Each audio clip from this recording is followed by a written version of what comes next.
Data Skeptic is the official podcast of dataskeptic.com, bringing you stories, interviews, and mini episodes on topics in data science, machine learning, statistics, and artificial intelligence. Andrew Martin graduated from Stanford University in 2013 with an MS in statistics. After earning his master's degree, he began an independent consulting practice specializing in statistics. In 2014, Andrew joined Zillow's data science team as a senior data scientist. He currently works as a research manager on the Zestimate team at Zillow's headquarters in Seattle, Washington. Previously, Andrew received a BS in Computer and Information Sciences in 2006 from the University of Washington. From 2009 to 11, Andrew worked on the Democratic National Committee as an analytics engineer for the Obama for America team. Andrew, welcome to Data Skeptic. Thanks, Kyle. Glad to be here. So I actually think we can take for granted maybe that most listeners are aware of Zillow. It's kind of a everyday brand name in some sense.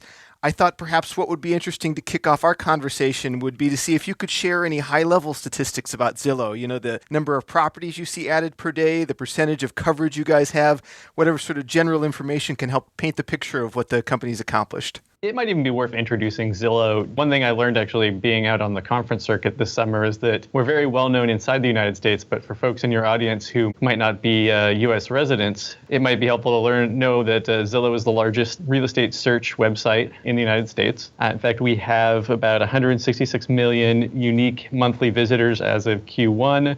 4 out of 5 of the 110 million residential properties that you can find information on Zillow have been viewed at least once. In general, we have some really interesting content as well. So it's not just that you can go look up information about almost every home in the United States, practically every home. We estimate that there's about 110 million homes in the United States. We also have lots of interesting content on reviews of, for example, real estate agents and mortgage lenders. And we have over 3 million reviews submitted by folks here in the United States. So we're sort of the place to go to find out about where you want to live in the United States. I know firsthand looking up a Zestimate, and I'm sure we'll get into Zestimates in a bit, but doing that in the process of home shopping. And I'm now aware of how often one might check it when they're kind of curious about what's going on in their neighborhood. Is that your typical use case, or are there other ways that people interact with Zillow? So you're right. So Zillow's core use is to search for homes that are for sale. We have about 95% of all the homes that are listed for sale in a year. It's about 1% of all homes in the United States that sell. But we actually also have a really large and not quite as well-known rental listings business. So actually, in general, if you need to find a place to live, Zillow should probably be your first stop, whether you're looking to rent or to buy. The other thing that we have that I actually think is really great and sort of one of the less well-known stories about Zillow is we have this mortgage marketplace, which is kind of similar to what you might find at a site like bankrate.com, where you can go and search through lots of lenders who put in your information and actually get personalized quotes for mortgages. And it's actually where I went and looked for my own mortgage. So there's, I think, a lot of resources someone can get from Zillow. Naturally, the one that is most interesting to me as a data scientist is the famous Zestimate. Can you give me maybe a brief description of perhaps formally how you guys describe it? How should I as a homeowner or a prospective homeowner view the Zestimate? The way we like to think about it from a data science perspective is that the Zestimate is our estimate or a guess about the price that a buyer and a seller could arrive at for any home on the market as of today. We like to say it's a good starting place for example, if you're a homeowner, and then maybe it's been a little while, it's been 5, 6, 7, 10, 15 years since you bought your home, and you probably, life has happened, and you just haven't kept your thumb on the real estate market like you were when you were buying. And so it's a great place to go and sort of see, well, hey, what's going on in my neighborhood? What does Zillow think the home is worth? In general, our accuracy is pretty high. Obviously, once a home is listed, obviously a lot of buyers are on Zillow searching for homes. It's a way of getting a feel for, well, is this home in my price range? So I can see where the Zestimate is a natural application of some regression techniques, trying to see how a design matrix, a bunch of inputs, give me some prediction of that agreement that a buyer and a seller will come to. And there's some obvious ones. I'm sure square footage and number of bedrooms and things like that play into it. Could you talk a bit about the types of inputs are available and how useful they are for you? Yeah, so we use 2 sets of data, probably are the main ingredients for a Zestimate. Data that come from public tax assessors. Most counties or municipalities in the United States that levy property taxes have an interest in understanding the sorts of homes that are in their jurisdictions, so they collect data on home characteristics. So we draw from that. The second place that we draw data from The sort of facts you mentioned are, of course, from the folks who help facilitate real estate transactions, so agents, brokers, multiple listing services. Those feeds have similar sort of facts to what you might find in a public assessor feed. Oftentimes they actually have a richer data set. For example, agents will put in things about, oh, well, this home is, you can't close on it without, subject to tenants' rights, or this has some interesting, features about heirs' rights over a property. So lots of detail potentially in that data source. That makes sense, but I have to also say a lot of the broker data, it's part of a sales technique. For example, I'm yet to encounter a condominium that isn't also a luxurious condominium. I've never seen an unluxurious condo. Seems to me that's a little bit then adversarial with your attempt to get useful information where the broker is maybe trying to present it in the best possible light. Do you see that as a major issue? Is that something you have to work around, or does it happen pretty consistently just across all listings? That's sort of an interesting thing. We published a book about 2.5 years ago called Zillow Talk, and there we actually did just a sort of a correlational study where we took some of these words that you find in listings like cozy or granite countertops and then correlated them to, just did simple correlations to sale prices. And even doing a simple analysis like that, some trends pop out, like cozy always means this house is small, right?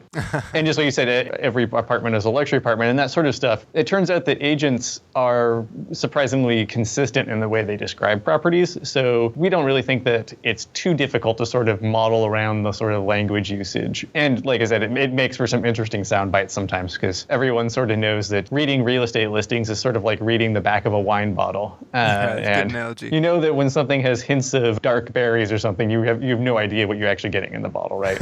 or maybe okay, it's probably a red wine. Sure, right. It's the sort of same with real estate listing text. And I think that's actually why sites like Zillow are really popular, is because it's a place where you can go and, for example, there's like lots of home pictures and lots of home facts, and we actually show the tax assessment history and the sale history. There's sort of a backstory to the home in the data that goes beyond what's in the listing text. You can read that text and sort of compare the records history and sort of say, do these things match up, or is there something in these records that makes you a little suspicious that there might be something going on? So I imagine many listeners will be familiar with traditional statistical techniques like R-squared for comparing, how successful a prediction was compared to ground truth. Can you talk a little bit about how you guys evaluate Zestimate as you make improvements to it? So obviously R-squared is sort of your linear regression 101, and as probably most modern courses would teach a student, that's really generally not a good metric to use just because it tends to be quite biased. At Zillow, we have a pretty elaborate backtesting system that lets us calculate per accuracy metrics and aggregate them in such a way that we feel that we get enough statistical power to make choices about whether or not a particular modeling choice is an improvement or hurting us.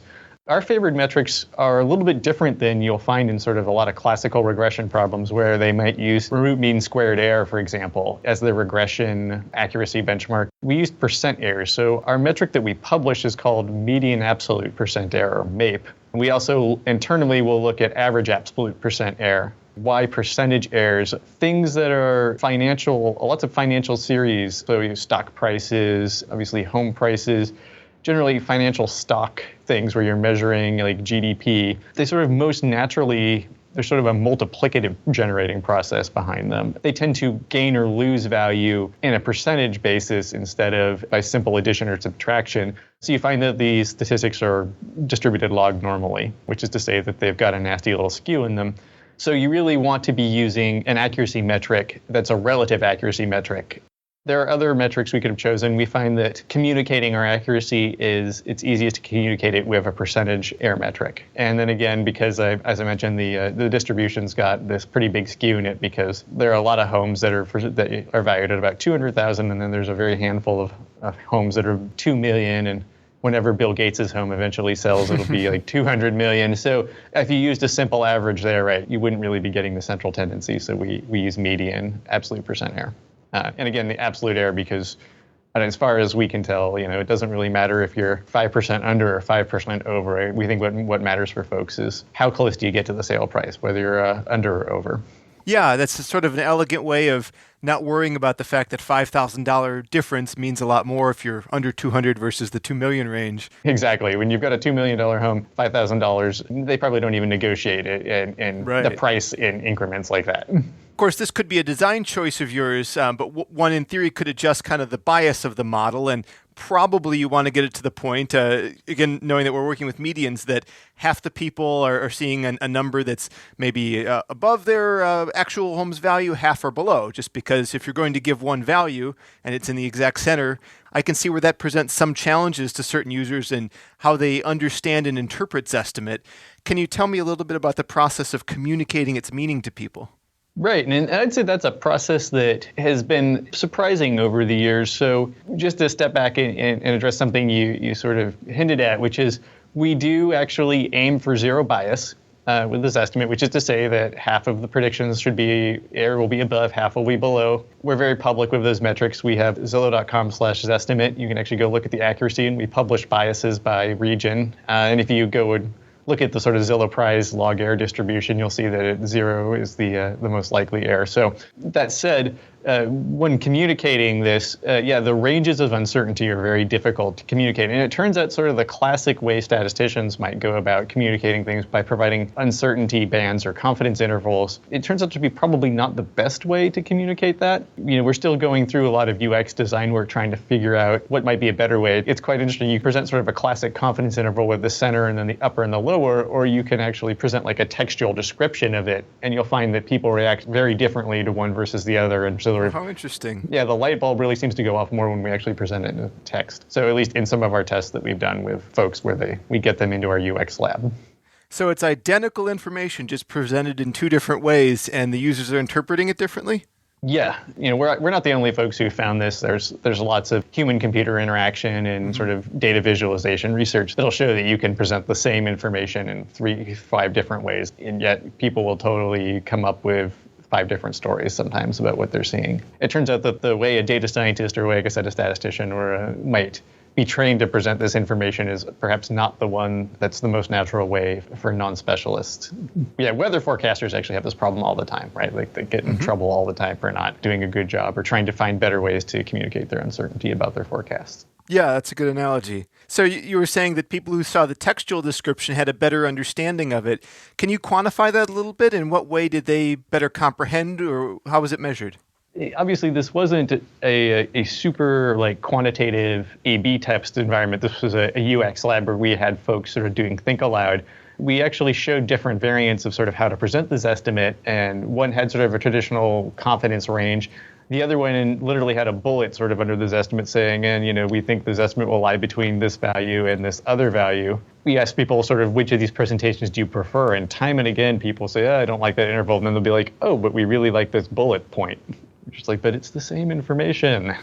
But it turns out to be, there's a preference for how people want it displayed, and it seems to make better sense. I'm not one of our UX folks, so I don't have a good operating theory for why that is. I just know that is one of the things that has surprised me sitting in on those sessions. Very interesting. So when you go to Zillow and look up a property, I find you can get a pretty rich set of details of information about it. And if you guys are showing it to me as the user, there's no reason you couldn't also be giving that to a machine learning algorithm in the calculation of Zestimate.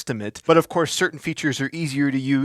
The number of bedrooms, well, even that could get a little complicated. I don't know what measuring half baths and things like that can mean different things in different scenarios, but the numeric and categorical data seems pretty straightforward. But we've touched a little bit on some other things that are there. You've got some of the language features and also the images. Can you talk about the degree to which those are useful in coming up with a good Zestimate? I know Data Skeptic listeners are really into continuing education. I've met enough of you at conferences to see one thing that's consistent. We're all the curious types. So I want you to join a community of like-minded curious people by going over to brilliant.org/dataskeptics. Brilliant is an online learning platform. They have tons of material. Machine learning, neural networks, computer science, probability. Hey, do you feel like maybe you're weak at probability? Get caught up fast. That book you bought that you haven't cracked in a couple years, not going to happen.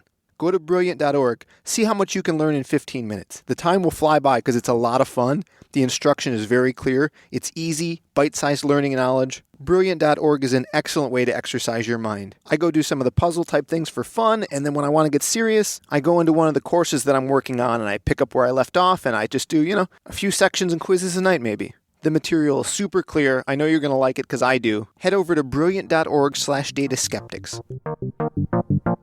Well, we've touched a little bit on some other things that are there. You've got some of the language features and also the images. Can you talk about the degree to which those are useful in coming up with a good Zestimate? They're certainly important. I can't really talk in great detail about how we use those features.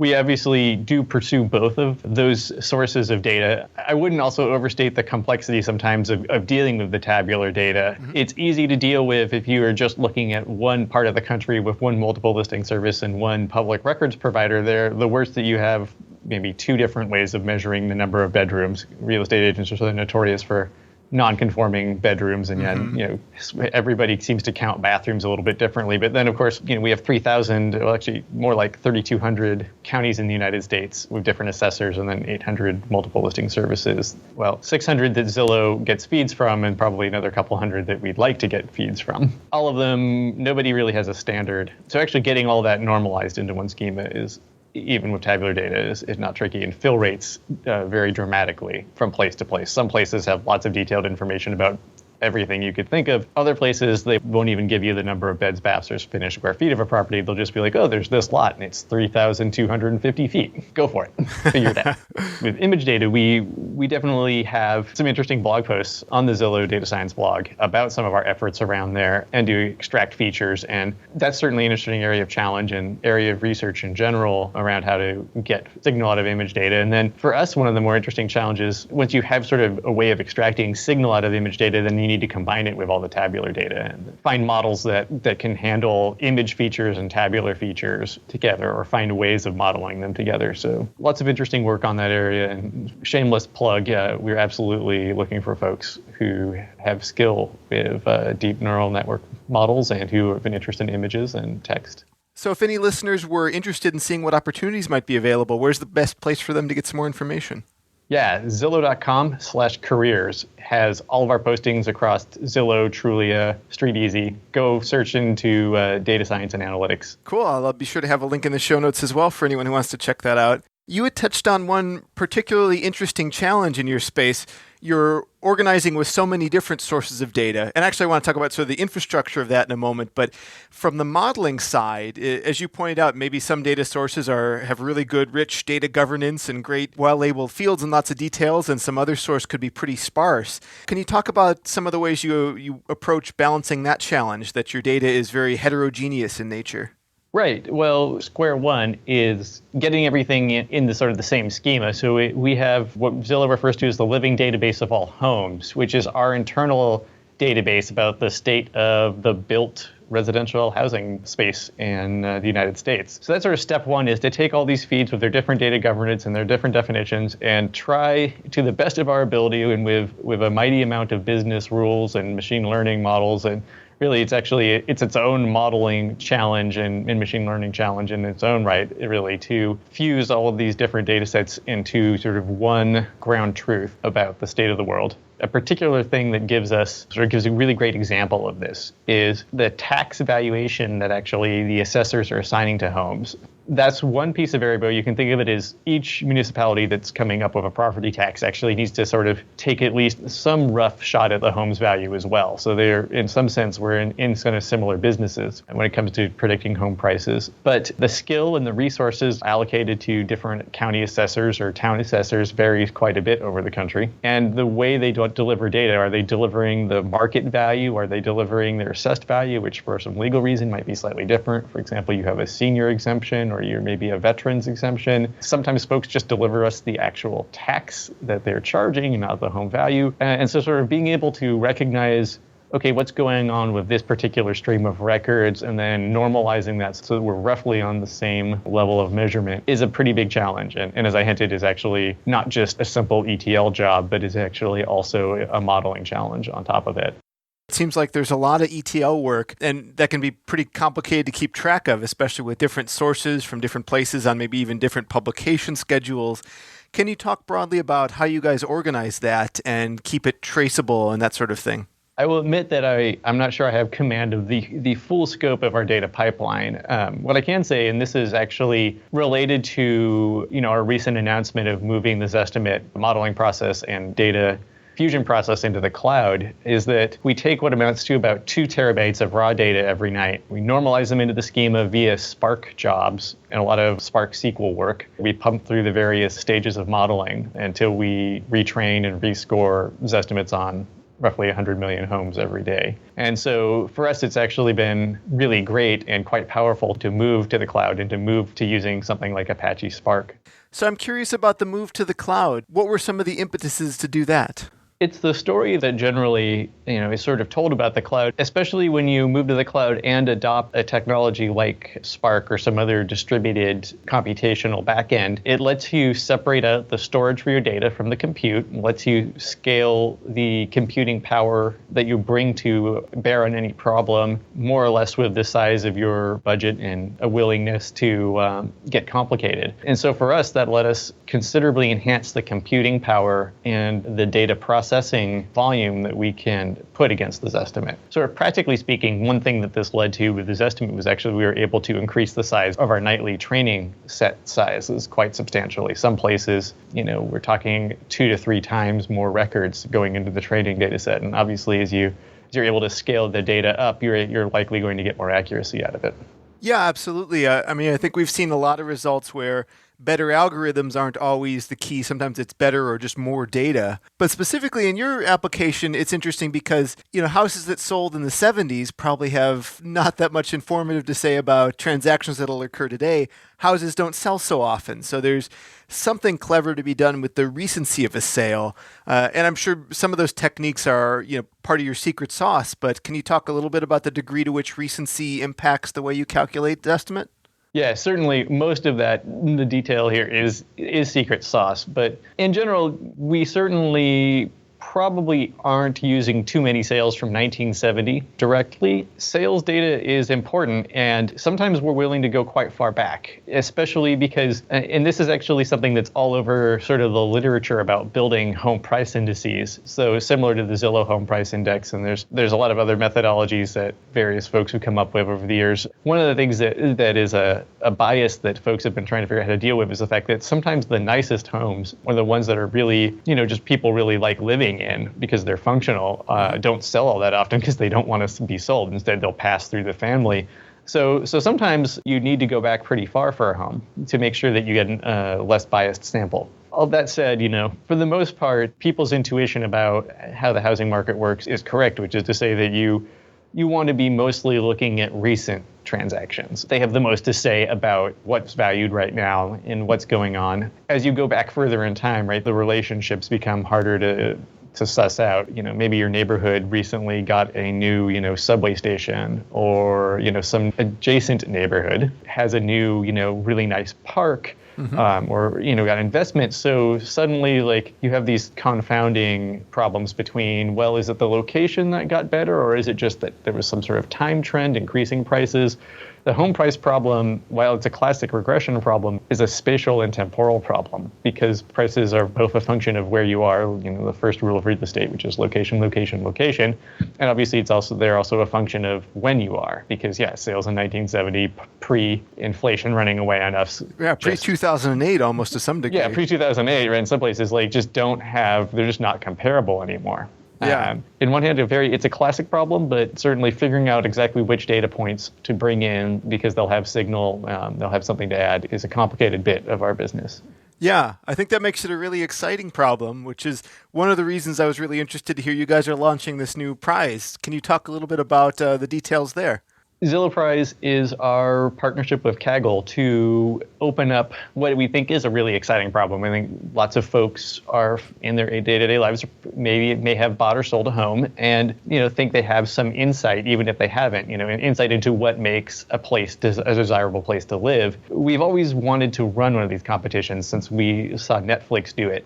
We recently, especially with the rebuild, we've recently sort of gotten to a place where we've taken air from when Zillow launched with this estimate in 2006, where our median error was just right under 14%. We got it down to 8%. With this recent launch, we've got it down to about just under 4.3%, median absolute error. Wow. We're finally getting to this point where, okay, we think that we've gotten most of the low-hanging fruit. We think we're pretty close to the edge.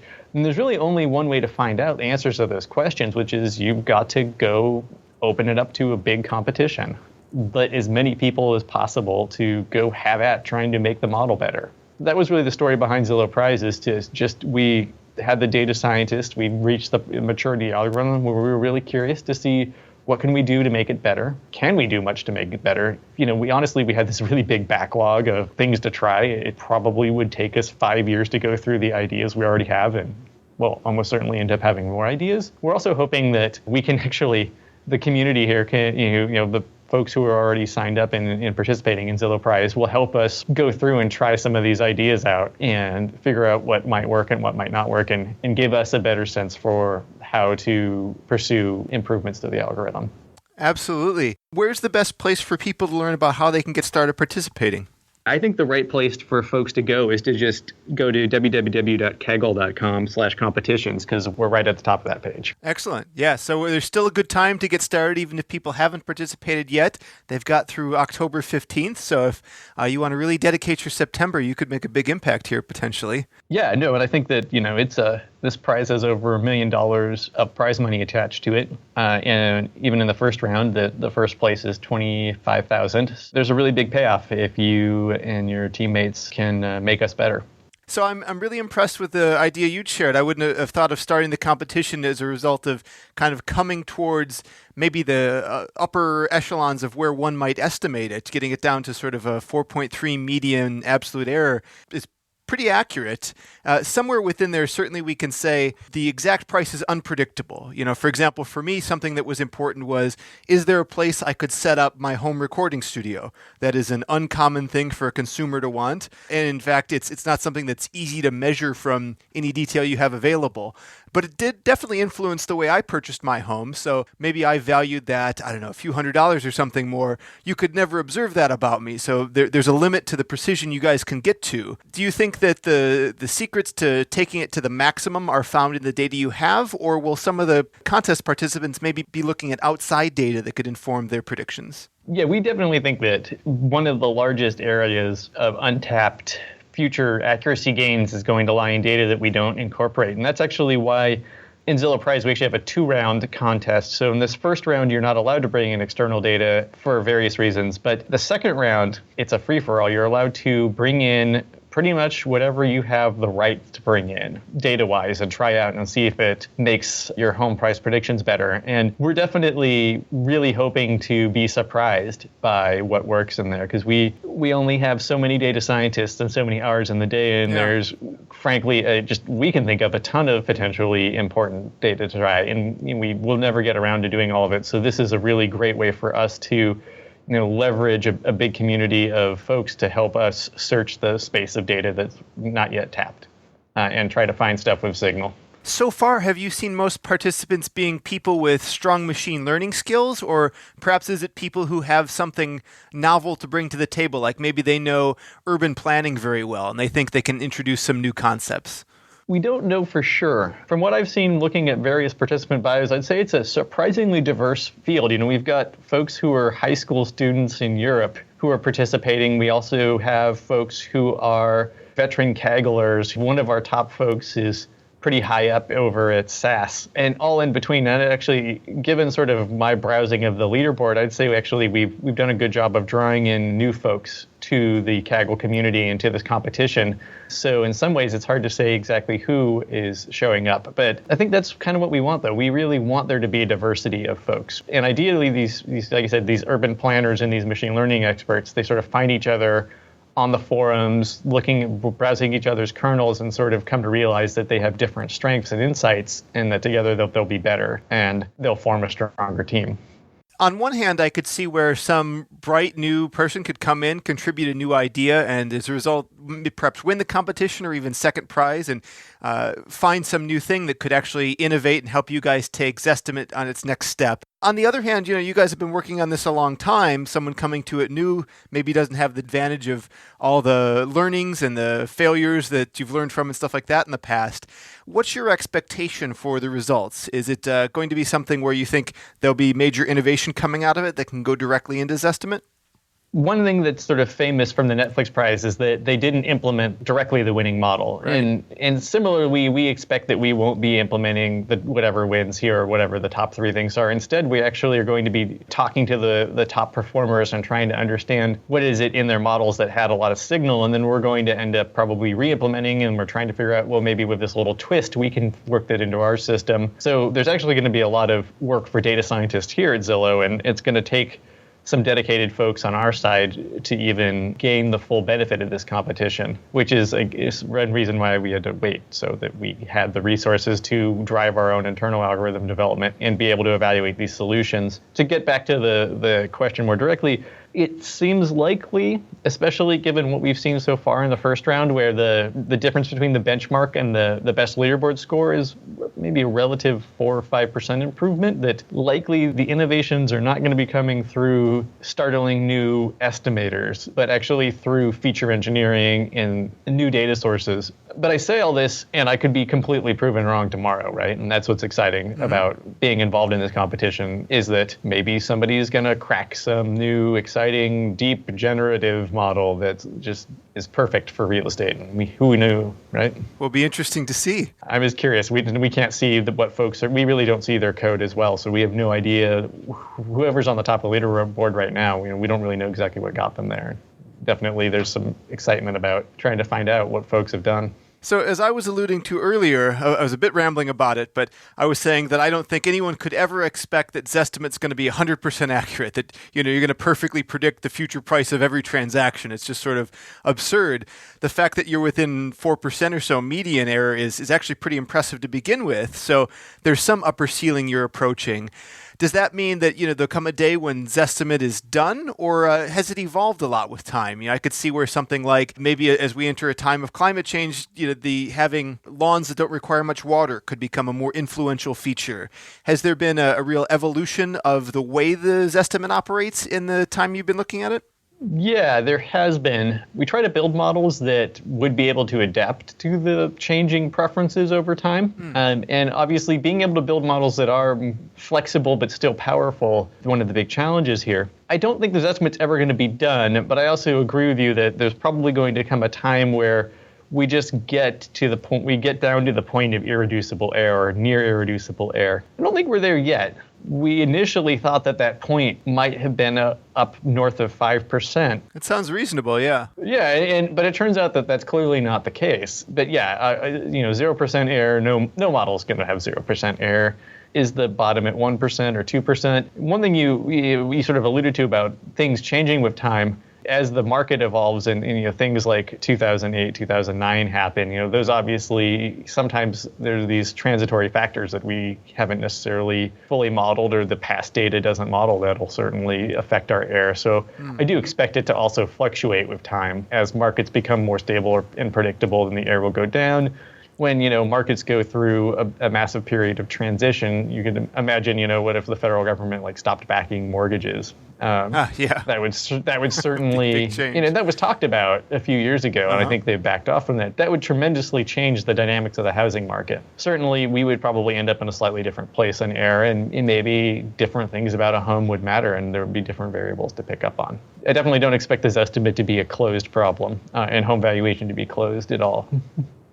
Yeah, makes sense. Although it's just a number, it's the result of a fairly complex system, really, when you think about it. Yeah, and like I said, I was alluding to, it's in technical terms, I would say that it's like a lot of other financial markets, it's not a stationary generating process, right? So you're not going to forecast it perfectly, and the models you might have used to predict home price in 1970 are probably garbage now. And I'm sure what we're doing right now will not be what we do 10, 15 years from now. Well, I think that's part of why it's exciting. It kind of requires continual vigilance and innovation on your guys' part, which is cool to see. Then, the recent announcement, I think we've talked about bits of it, but with the latest rebuild, can you maybe cover the highlights and how, what some of the big wins were on that? Yeah, and I think I've said most of what needs to be said. So we moved over up to the cloud, so Amazon Web Services, and we re-engineered the sort of the data ingestion in the distributed computing engine to be run on Spark, which was tremendously powerful for us.